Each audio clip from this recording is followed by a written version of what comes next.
Did you know you can turn your slate bench stone into a caudicle? Weird. Not exactly, but let me show you what I've been playing around with. So the idea is to give people with small cauticles like this one a working surface area like this one right here, the range capabilities that these cauticles hold. So the Black Shadow Slate Stone is known for having a fine and smooth finish that can give a razor a very keen edge. Its composition is composed of fine-grained minerals and quartz particles. Unlike cauticles, which contain garnets that don't break down as their key abrasive component, with enough pressure on the cauticle, garnets are released into the slurry, increasing the abrasive effectiveness, but losing some of its smoothness. I know there's some people that might think this is sacrilege, using a cauticle on a slate.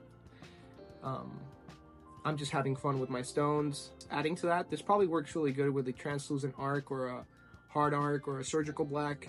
I don't have one yet, but if I did have one, you best bet I would try that.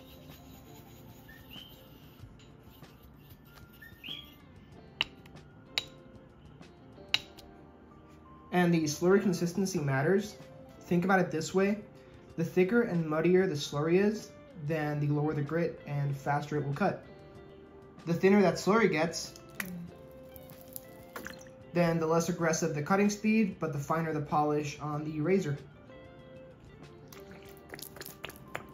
This is a gold dollar that I've been playing around with, and in fact, I've been honing with all of these like every day. I hone all 4 of them, and then I shave with all 4 of them, and then the next day I re-hone them, just so I can get a grasp of these natural stones. So the way I've been honing using this method would be exactly how you would with the Dilocott method, except you don't have to worry so much about adding more garnets into the mix. Like I said before, if you have a smaller cauticle, this gives you a bigger surface area to work with.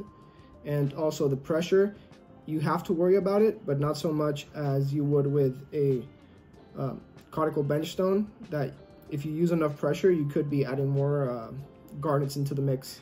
Here I tried giving you guys the best look under the microscope as to how the scratch pattern looks. And I don't know what kind of gear you guys have. I don't know if you guys look at your edges under the microscope, but in my case, I know my gear, I know my my edges, how they look. Comparing this to a real cauticle edge, this looks 99.99% equal.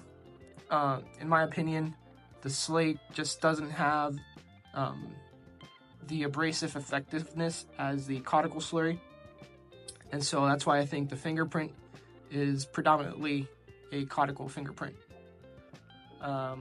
Now, would I consider this a true cauticle edge? Well, no. I'm still honing every day with cauticles, but this has been a way that has reduced the liabilities for me.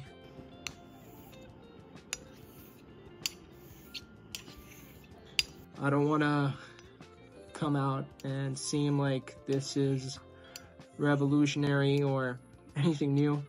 I've seen videos on this being done on surgical blacks, and that sounds fantastic. I'm looking in the future to getting one of those. This is just something I started doing for the necessity of needing more room to hone. These small little cauticles just didn't give me enough space to work the razor.